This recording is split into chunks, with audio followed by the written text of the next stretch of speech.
Hola, ¿qué tal? Muy buena noche, bienvenidas y bienvenidos. Yo soy Areni Yaidalí y me encanta estar con ustedes en una transmisión más del Centro Evaluador de Competencias de la SEP, Defensa y Formación en Sinergia. Qué gusto saludarles, amigos, y me encanta ver cómo va creciendo nuestra comunidad y cómo cada día somos más personas conectadas para disfrutar de estas actividades que, además de tener la finalidad de presentarles a nuestro increíble claustro docente, por supuesto, tienen como intención compartir y poder llevar a ustedes conocimiento de la máxima calidad, y precisamente el profesor que nos acompaña ya está aquí listo para compartir con todas y todos, y tengo el gusto y el placer de darle la bienvenida a mi querido amigo el maestro Joel. La charla de hoy que nuestro querido amigo ha tenido a bien aceptar compartir con todas y con todos ustedes.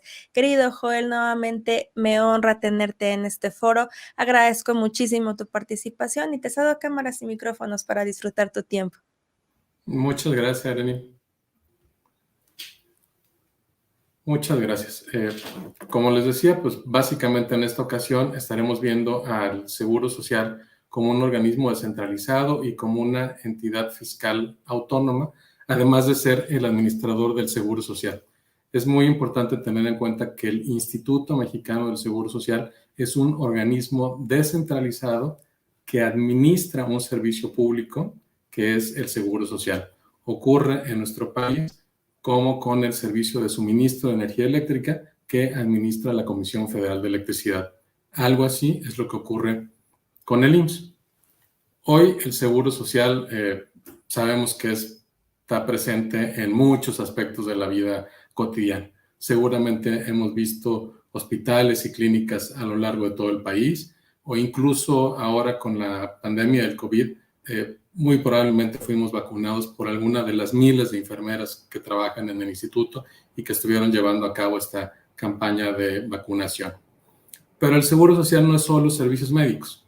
Sabemos que también proporciona todos los días el servicio de guarderías a miles de niñas y niños menores de 4 años y que cuenta con centros vacacionales, centros deportivos, teatros, tiendas, etcétera, pero también que al final de nuestra vida laboral nos va a estar apoyando con algún tipo de pensión y eventualmente ofrecernos servicios funerarios. Entonces podemos decir que el Seguro Social básicamente nos cubre desde antes de nacer, a través de las prestaciones médicas que les otorga a las madres embarazadas, hasta mucho después de que ya no estamos nosotros trabajando o que incluso transmitimos alguna pensión de viudez o de orfandad a quien nos sobrevive. Pero el Seguro Social es mucho más que eso. Está más cerca de nosotros de lo que parece. En el Seguro Social, en las instalaciones del IMSS, se han forjado atletas olímpicos como Felipe Artibio Muñoz, Ernesto Canto, Marijose Alcalá. Los aficionados al fútbol seguramente recordarán que el IMSS fue dueño del Atlante y del Huastepec en los años 80, y quienes preferimos al rey de los deportes, recordamos y extrañamos al Parque del Seguro Social donde jugaban los Diablos Rojos y los Tigres del México. Hoy, con sus virtudes y carencias, reconocemos al Seguro Social como una institución casi omnipresente y sin duda indispensable para la vida de millones de mexicanos. Todo esto tuvo su origen en 1943, hace ya casi 80 años, en plena Segunda Guerra Mundial. México se había unido a la fuerza aliada que combatía a los países del eje. El Tercer Reich amenazaba con imponerse en Europa y era un peligro para decenas de países alrededor del mundo. Pero Alemania no siempre fue así. 60 años antes, durante el Segundo Reich, de la mano del príncipe y canciller Otto von Bismarck, los países alemanes, que era una confederación, el Imperio Alemán, emitieron una serie de leyes que dieron forma a lo que hoy conocemos como seguridad social. Esas leyes, curiosamente, pretendían contener al socialismo que había nacido en la misma Alemania con Karl Marx y otros historiadores. Fue en 1883, en el mismo año en que falleció Karl Marx, cuando el Parlamento alemán aprobó una ley sobre el seguro de enfermedad, por la cual todo trabajador remunerado tendría acceso durante 13 semanas a atención médica y farmacéutica, a cambio del pago de una prima a una aseguradora privada que se financiaba por los propios empleados y sus patrones. Un año más tarde, en 1884, se expidió la Ley del Seguro de Accidentes de Trabajo para cubrir la invalidez permanente o la muerte de los empleados provocadas por accidentes de trabajo. Se parece a lo que hoy conocemos como riesgos de trabajo, pero en aquel entonces solo incluía accidentes y no las enfermedades profesionales. Los costos de este seguro eran sufragados totalmente por el empresario, quien además debía tomar medidas para prevenir los peligros inherentes al lugar de labores, para garantizar condiciones de trabajo salubres. En 1889, finalmente, el Parlamento alemán emitió la Ley del Seguro de Invalidez y Vejez, que instituyó por primera vez la jubilación para quienes tuvieran más de 70 años. Debo decir que en esa época la esperanza de vida en Alemania era de 35 años. Entonces era muy poco probable que las personas pudieran llegar a tener acceso a esta pensión. Como comentaba, este conjunto de leyes estaba destinado a proteger a la población trabajadora mediante un régimen de prestaciones económicas y en especie financiado de manera corresponsable por los trabajadores y por sus patrones, pero únicamente cubría a la población trabajadora. Este modelo de Bismarck fue rápidamente adoptado por otras sociedades europeas, también industrializadas y con un fuerte avance del movimiento obrero en torno al socialismo. En Francia, por ejemplo, se expidió una ley de asistencia médica gratuita en 1893, con beneficios otorgados por instituciones públicas a toda la población en general, a diferencia de lo que ocurría con Alemania, que eran instituciones privadas. En 1898 siguió una ley de accidentes de trabajo que contempla la indemnización por accidentes profesionales. Y finalmente, en 1905, a principios del siglo XX, se expide en Francia la Ley de Asistencia en Edad Avanzada, que otorga apoyos económicos a las personas mayores de 65 años, digamos como nuestra pensión de adultos mayores que tenemos ahora en México. España siguió también el modelo de Bismarck, a base de seguros sociales que estaban dispersos, armados de manera independiente unos de otros. En 1900 empezó con una ley de accidentes de trabajo. Para 1919 introdujo el seguro obligatorio de retiro obrero, y obligatorio se refiere a que todas las empresas tendrían que contratar este seguro, que antes era opcional, de tal manera que los trabajadores mayores de 65 años pudieran retirarse y obtener una pensión que estaba financiada en aquel entonces por los patrones y por el Estado. A partir de este retiro obrero, en 1923 se expide una ley del seguro obligatorio de maternidad y en 1941 la del seguro obligatorio de enfermedad, que como digo, en principio solo beneficiaban a quienes contaban con el seguro de retiro obrero. Más o menos así estaba el mundo, más o menos así había avanzado en los países industrializados de Europa.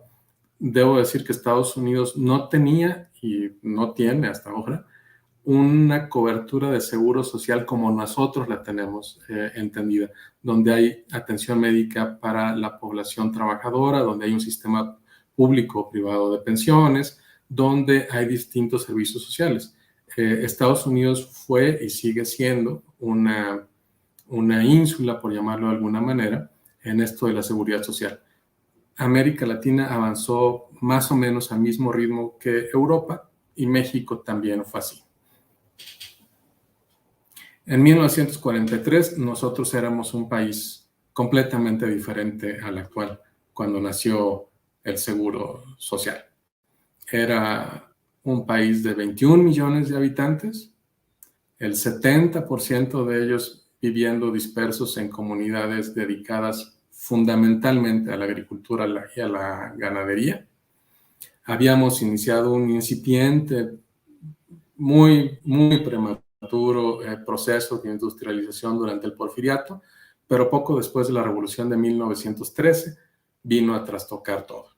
Fue hasta los 40 cuando se retomó la política de industrialización, lo que a su vez dio lugar a que se organizaran los trabajadores. Recordemos que en Europa todo esto de la seguridad social nace por la organización de los trabajadores, por este aire de socialismo, digamos, y se fueron creando organizaciones como la Confederación de Trabajadores de México. Era presidente en aquel entonces el general Manuel Ávila Camacho, y en medio de la Segunda Guerra Mundial había empezado un ejercicio de unidad nacional, procurando mejorar las relaciones del gobierno con grupos empresariales, religiosos y de toda índole que habían quedado lastimados con la política cardenista. México empezó su camino en la seguridad social siguiendo el modelo de Bismarck, que había estado propagándose por Europa. La Constitución de 1917 ya habla de cajas de seguros populares, de que son de utilidad pública la constitución de cajas de seguros populares para cubrir los riesgos de invalidez, vida, cesantía involuntaria de trabajo y accidentes. En 1925, cuando empieza la etapa constructiva de la revolución, el gobierno de México empieza a acomodar diversas acciones para ordenar las finanzas públicas. Nace el Banco de México, pero en 1925 nace la Dirección General de Pensiones Civiles y de Retiro, que es el antecedente del ISSSTE. En ese año se emitió también una ley de sociedades de seguro, que regulaba la contratación de seguros de vida, de accidentes, de enfermedades, indemnizaciones, etcétera, pero a cargo de instituciones privadas. En sus artículos transitorios, esta ley de sociedades de seguro habla de la expedición de una ley del seguro social, pero concebido como cualquier otro seguro, es decir, con una institución aseguradora que no necesariamente era la que iba a prestar los servicios. Ese transitorio no llegó a cumplirse sino hasta 15 años después.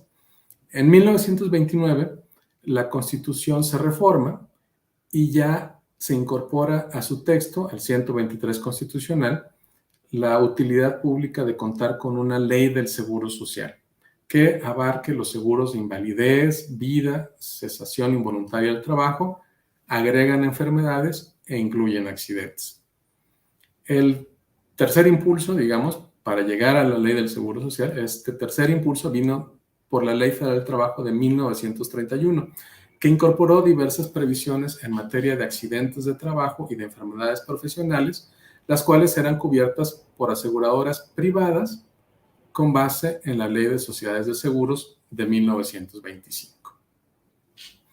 Mientras, digamos, esto estaba pasando en el modelo tradicional de Bismarck, durante la Segunda Guerra Mundial, 1941, los ingleses idearon una estrategia diferente. Ellos ya contaban con distintas leyes dispersas que protegían a la población de distintas maneras. Desde 1300 tenían una legislación en materia laboral, fueron agregando a lo largo de los siglos disposiciones como la Ley de Pobres de 1601, que daba comida y ropa a las personas enfermas o que estaban demasiado viejas, que ya no podían trabajar, o la Ley de Accidentes y Enfermedades Industriales de 1855, que estaba enfocada inicialmente en el trabajo de los mineros. Contaban en el Reino Unido con seguros de enfermedad, de desempleo, de vejez y sobrevivencia, que estaban dirigidos a la población trabajadora, pero también tenían pensiones no contributivas de vejez y funcionaban unos servicios públicos de asistencia y servicios privados de provisión.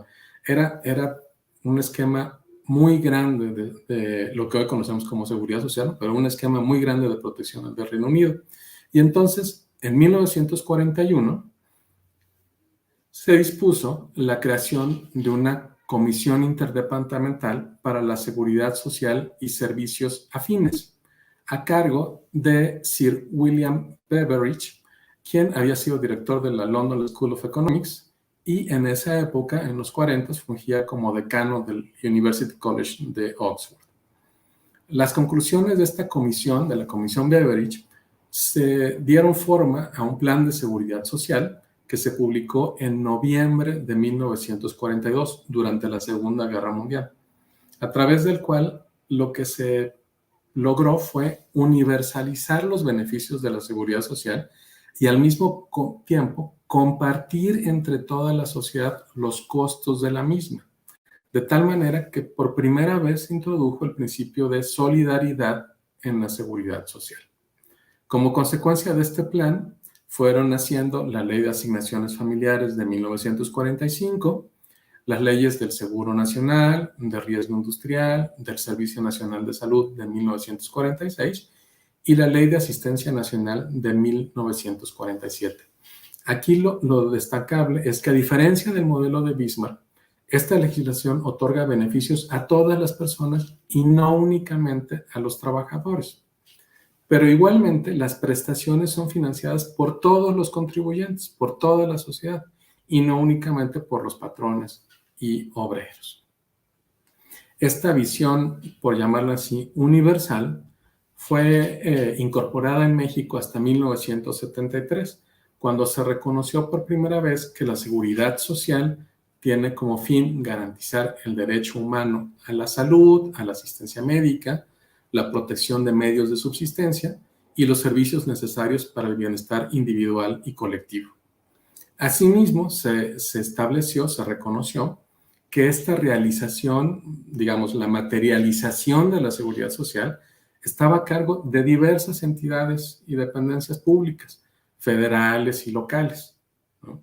Hablamos del IMSS, del ISSSTE, en el 72 había nacido el Infonavit, pero también estaba el Instituto de Seguridad Social para las Fuerzas Armadas de México y diferentes organismos que en los estados también proporcionaban seguridad social, pero a determinados grupos de trabajadores. Dentro de todo este paraguas, la legislación estableció que el seguro social es el instrumento básico de la seguridad social y se le establece, como decía en un principio, como un servicio público de carácter nacional, sin perjuicio de los demás sistemas que estaban instituidos en otros ordenamientos, ¿no? Bueno, pero eso fue hasta 1973. Volvamos un poquito a los 40, ¿no?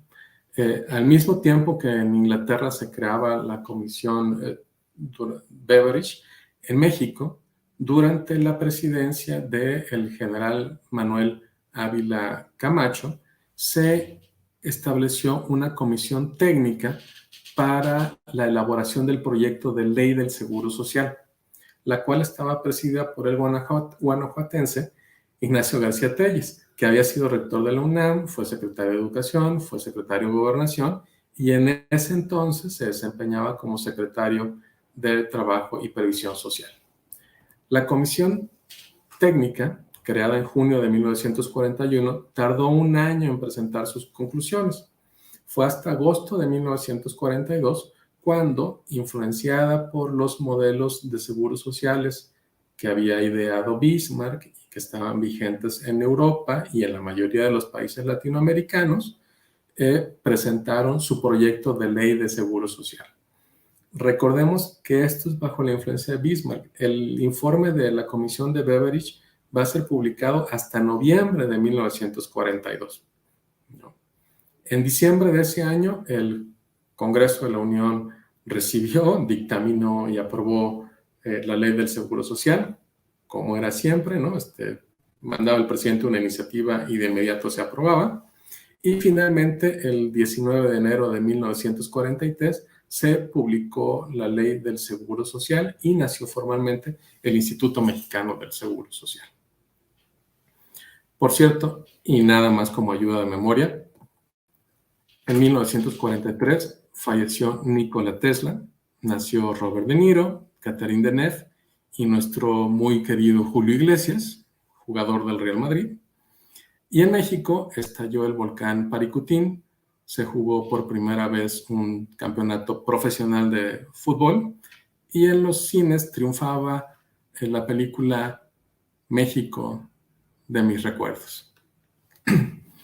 ¿A qué tiempos aquellos, señor Don Simón?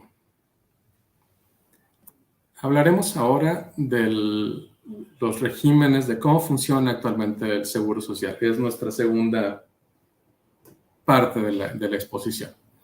El Seguro Social sabemos que es un servicio público de carácter nacional que está organizado y administrado por el IMSS, que el IMSS es un organismo descentralizado de integración operativa tripartita, o sea, concurren trabajadores, patrones y gobierno, y también tiene el carácter de organismo fiscal autónomo, lo que significa que cobra por su cuenta las contribuciones de seguridad social que no tienen que ser recaudadas por las oficinas de Hacienda. Sabemos además que el Seguro Social otorga prestaciones económicas y en especie en beneficio exclusivamente de sus derechohabientes, es decir, de los trabajadores asegurados, pensionados y sus familiares. Por lo tanto, no es universal. Y sabemos, por último, que este servicio público se financia con cuotas que deben cubrir los patrones y sus trabajadores, determinadas con base en el salario de los propios trabajadores. Estas cuotas tienen la naturaleza de aportaciones de seguridad social y además el gobierno federal complementa dichos recursos con aportaciones que realiza de manera acotada según el seguro de que se trate. El Seguro Social divide en dos formas o regímenes el otorgamiento de estas prestaciones. Hay un régimen obligatorio y un régimen voluntario. El régimen obligatorio contempla 5 seguros, que detallaremos un poco más adelante, y a este régimen se puede acceder ya sea de manera obligatoria o de manera voluntaria. Aquí siempre hay que distinguir que una cosa es la incorporación voluntaria al régimen obligatorio y otra cosa el régimen obligatorio. Porque el régimen voluntario, porque en la incorporación voluntaria se tendrá derecho a algunos de los 5 seguros del régimen obligatorio, mientras que en el régimen voluntario van a ser unas prestaciones totalmente distintas a las del régimen obligatorio que decía, ¿no? Es un fraseo que muy fácilmente se presta a la confusión. El régimen obligatorio contempla 5 seguros en función de los riesgos que cada uno cubre y básicamente retoma la división establecida por Bismarck hace casi 140 años, ¿no? Estamos hablando de riesgos, ¿no? La salud de los asegurados, por una parte, está cubierta por los 3 primeros seguros, que incluyen atención médica y que incluyen un apoyo económico para las personas durante su convalecencia. Ahí aplican los seguros de riesgos de trabajo, de enfermedades y maternidad y el de invalidez y vida. En el primer caso, el seguro de riesgos de trabajo protege al empleado frente a los accidentes y enfermedades que ocurran en ejercicio o con motivo de su empleo. Recordemos que conforme a nuestra Constitución, los patrones son los responsables de los accidentes de trabajo y de las enfermedades profesionales. Por lo tanto, están obligados a pagar la indemnización correspondiente a los trabajadores. Si el riesgo de trabajo produce la incapacidad temporal de la persona trabajadora, entonces tendrá derecho a la atención médica correspondiente y a un subsidio durante todo el plazo de recuperación. Si la incapacidad es permanente, entonces va a recibir una pensión y tendrá derecho a la atención médica vitalicia. Si el riesgo de trabajo lamentablemente trae como consecuencia la muerte de la persona asegurada, entonces será su familia quien reciba la pensión y la atención médica vitalicia. Por su parte, a través del seguro de enfermedades y maternidad, se proporciona atención médica a los asegurados, pensionados y sus beneficiarios en el caso de enfermedades no profesionales o de maternidad. Si la enfermedad incapacita al asegurado, entonces tendrá derecho a recibir un subsidio a partir del 4.º día de incapacidad y hasta por 52 semanas que corresponden a la atención médica necesaria para su recuperación. Este subsidio será hasta el 60% de su salario base de cotización. En el caso de maternidad, la asegurada va a recibir toda la atención médica que requiera y un subsidio equivalente a 84 días del último salario base de cotización que va a disfrutar durante el periodo de descanso prenatal y postnatal.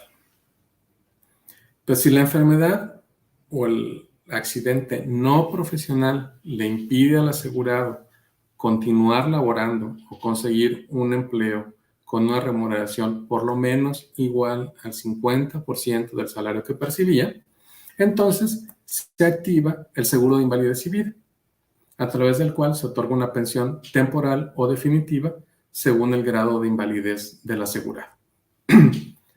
Digamos que el seguro de riesgos de trabajo es para accidentes y enfermedades profesionales, y para el caso de los no profesionales tenemos dos seguros, el de enfermedades y maternidad en la parte de atención médica y el de invalidez y vida, ¿no?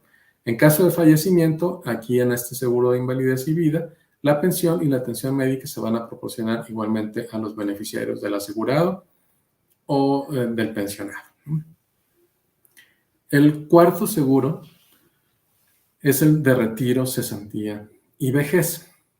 Cubre el riesgo de que la persona trabajadora quede sin empleo a partir de los 60 o 65 años, ante lo cual se le otorga una pensión que le va a ayudar a cubrir sus necesidades económicas, además de contar con atención médica vitalicia para sí y para sus beneficiarios. De este seguro abundaremos un poco más adelante. Por último, tenemos el seguro de guarderías y prestaciones sociales. La prestación del servicio de guarderías originalmente fue vista como una medida especial para apoyar la incorporación de las madres trabajadoras al mundo laboral, ¿no? Ahora, como saben, por resoluciones de la Corte, se extendió legalmente este servicio a los padres varones que no puedan proporcionar la atención y cuidados al menor durante su jornada de trabajo, ¿no? El seguro incluye además prestaciones sociales que tienen como finalidad fomentar la salud, prevenir enfermedades y accidentes, contribuir a la elevación general de los niveles de vida de la población, ¿no?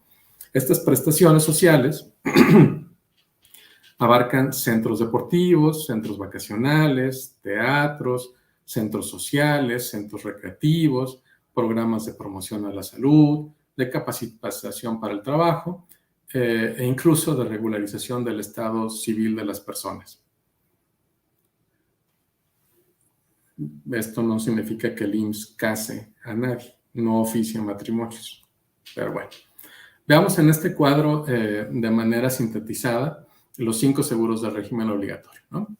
El de riesgos de trabajo ofrece prestaciones en dinero, que es la pensión o el subsidio, y prestaciones en especie, que es la atención médica hospitalaria, farmacéutica, quirúrgica, que sea necesaria. Como decíamos, la Constitución dice que los únicos responsables son los patrones. Entonces, aquí el seguro se financia únicamente con una cuota patronal.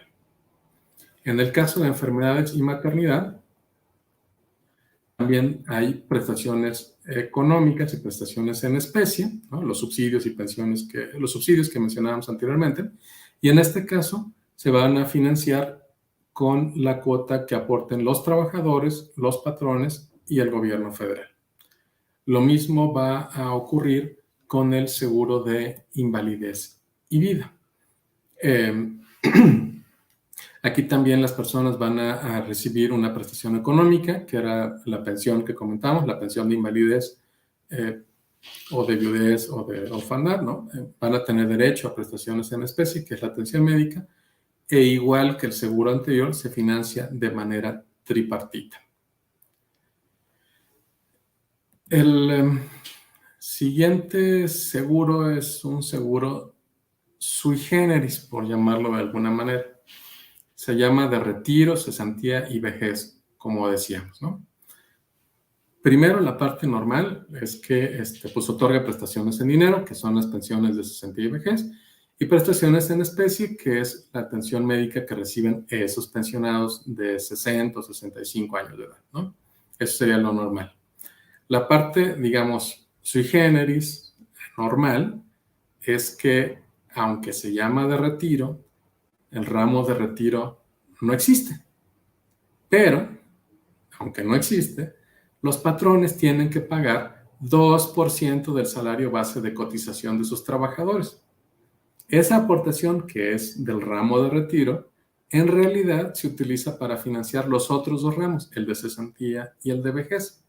Pero si el trabajador se pensiona bajo la anterior ley del Seguro Social, la de 1973, entonces tiene derecho a recibir esos fondos, los fondos acumulados en la subcuenta de retiro, y se los lleva porque no hay ramo de retiro. Otra circunstancia es que las cuotas obrero-patronales y la aportación del gobierno federal se depositan en cuentas individuales de los trabajadores, no entran al IMSS. Este dinero lo administran las AFORES, que son instituciones financieras privadas, mientras que, como decíamos, el resto de los seguros los va a manejar el IMSS, ¿no? Como si fueran una gran bolsa de recursos económicos para otorgarle beneficios a toda la población derechohabiente, ¿no? Pero estos recursos depositados en las cuentas individuales son propiedad de los trabajadores. Pero los trabajadores no pueden disponer libremente de esos recursos, sino que deben sujetarse a las condiciones ilimitantes que establece la ley.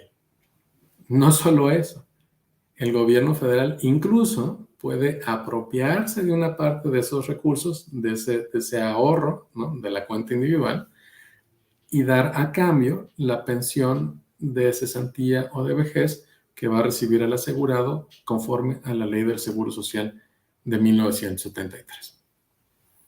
Por último, está el seguro de guarderías y prestaciones sociales. Este seguro no otorga prestaciones en dinero, únicamente las prestaciones en especie de guarderías y las que comentábamos anteriormente, y se financia únicamente con la cuota patronal. Mencionaba que hay dos maneras de incorporarse al régimen obligatorio. Una que es la obligatoria, digamos, en la que entran todas las personas trabajadoras, cualquiera que sea el acto que le dé origen, es quien preste un servicio remunerado, personal y subordinado, más personas trabajadoras del hogar, socios de sociedades cooperativas, personas que determine el Ejecutivo Federal, como el caso de los estudiantes. Y también está la incorporación voluntaria al régimen obligatorio. En este caso van a ser los trabajadores asalariados, independientes, digamos los profesionales, comerciantes en pequeño, artesanos, etc. También se pueden incorporar voluntariamente los ejidatarios, comuneros, colonos y pequeños propietarios, además de patrones, personas físicas y trabajadores del Estado. En este cuadro veremos rápidamente cuáles son las prestaciones.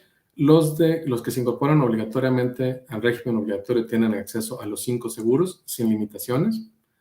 Los no asalariados y los ejidatarios no tienen derecho a riesgos de trabajo, no tienen derecho a las prestaciones de guarderías, solo reciben la atención médica, no subsidios en el seguro de enfermedades y maternidad, y en el caso de retiro, cesantía y vejez, únicamente tienen derecho al ramo de vejez, es decir, solo podrán pensionarse hasta los 65 años. En el caso de los patrones personas físicas, ellos sí tienen derecho al seguro de riesgos de trabajo, sí tienen derecho al de invalidez y vida, pero solo reciben en el caso de enfermedades y maternidad las prestaciones en especie y en el de retiro solo pensionarse a los 65 años. Mientras que los trabajadores del gobierno, los burócratas de los estados, de la federación, de los municipios, tendrán acceso completo a riesgos de trabajo, invalidez y vida y al de retiro, cesantía y vejez, y únicamente en enfermedades y maternidad estarán cubiertos las prestaciones en especie. Pasemos ahora a la última parte de nuestra presentación, que son las pensiones. En este caso, como saben, en julio de 1997 se entró en vigor la actual ley del Seguro Social. Conforme a esta ley hay dos grandes grupos de pensionados. Los que tienen derecho a obtener una pensión bajo la anterior ley del Seguro Social de 73, porque cotizaron aunque sea una semana durante su vigencia, hasta junio del 97, y quienes pueden obtener una pensión conforme a la nueva ley, que es la ley del Seguro Social de 1997, que se financia con los recursos acumulados en la cuenta individual del SER. Para tener derecho a la pensión de cesantía en edad avanzada, recordemos que debe tener 60 o más años cumplidos, En el caso de la ley 73 pide un mínimo de 500 cotizaciones semanales. En el caso de la ley 97 son 1,000 semanas cotizadas, aunque en la actualidad, por los transitorios, en este año, en 2022, se requieren solo 775 semanas de cotización. Van a ir aumentando de 25 en 25 cada año hasta que en 2031 sean efectivamente las 1,000 semanas cotizadas, ¿no? Y obviamente quedar privado de un trabajo remunerado. La pensión de vejez será para quienes cumplan más de 65 años e igualmente tengan un mínimo de 500 cotizaciones en el caso de la ley 73 o de 1,000 cotizaciones con la ley 97, con este esquema transitorio que en la actualidad son 775 semanas. La ley del Seguro Social de 1973 señala que las pensiones se integran por una cuantía básica e incrementos según el número de cotizaciones semanales. Mientras más semanas se tienen acumuladas, pues mayor será el importe de esa cuantía. Para determinarla, se utiliza como base el promedio de las últimas 250 semanas de cotización. Entonces, tenemos en esta tabla, se puede ver, ¿no? La gente que tiene 65 años y se pensiona, pues se lleva el 100% de la pensión de vejez. En cambio, quien se pensiona a los 60 años se lleva solo el 75%, cuando tienes 61 años el 80% y así sucesivamente. Aquí la ley de 73 señala como monto máximo de las pensiones el equivalente a 10 salarios mínimos. La Corte ha emitido muchas resoluciones sobre esto, pero el IMSS tiene la política de otorgar pensiones hasta por 25 UMAS. En el caso de la ley 97, como decíamos, se financia únicamente con lo que tienen los trabajadores en las cuentas individuales en las AFORES. Si la persona reúne la edad, 60 o 65 años, y el mínimo de semanas cotizadas, entonces obtiene del IMSS una resolución positiva de pensión, con lo cual podrá contratar un plan de renta vitalicia o efectuar retiros programados o una combinación de ambos planes. Si no reúne las semanas de cotización, entonces le van a dar una negativa de pensión y el asegurado podrá o seguir cotizando, ¿no?, hasta alcanzar las semanas necesarias o retirar el saldo de su cuenta individual en una sola exhibición. Sobre este punto de las pensiones del 97, es importante hacerles ver que recientemente, apenas en el mes de junio, el IMSS publicó ya su informe sobre la situación financiera y los riesgos que enfrenta. En este informe nos menciona que el salario promedio que reciben los trabajadores en la actualidad en 2021 era de 427 pesos y que el saldo promedio que la gente tiene ahorrada en su cuenta individual son de 147,100 pesos en su cuenta de retiros o centivejes. Esto está provocando que el número de pensiones garantizadas, la pensión mínima, que es de alrededor de 3,900 pesos, pues cada año haya venido incrementándose de manera significativa el número de personas que tienen que, a pesar de que pasaron 30 años de su vida trabajando, pues tienen que acudir a este tipo de pensión garantizada y no un esquema mejor. Con esto terminaría mi participación. Les agradezco mucho su atención y a Areni estoy al sobre. Muchísimas gracias, Joel. Oye, está padrísimo tu material. Me tuviste atrapada en tu presentación tan interesante y dinámica. Verdaderamente estamos muy emocionados y muy orgullosos de poder contar contigo en nuestro diplomado, precisamente en materia de Derecho de la Seguridad Social y pensiones. Nos preguntaban por acá hace un ratito, ¿es necesario tener bases o tener conocimientos previos para poder tomar el curso? ¿Qué opinas, Joel? No, no. La ventaja del derecho laboral, no, es que, o sea, a ver, cualquier persona que trabaja, cualquier persona que tenga un empleo, con eso es suficiente. Debe de estar interesada, debe estar enterada de lo que le ofrece la seguridad social en México y de lo que le ofrece la legislación laboral. Recordemos que este diplomado, como comentaba Areni al principio, es un diplomado teórico práctico. Y entonces veremos también cómo se solicitan estos trámites ante el IMSS. Ya sabemos cómo son las burocracias. Y el diplomado contiene esa parte que ayuda mucho a que podamos agilizar los trámites que hacemos ante el IMSS, Infonavit y el resto de las instituciones.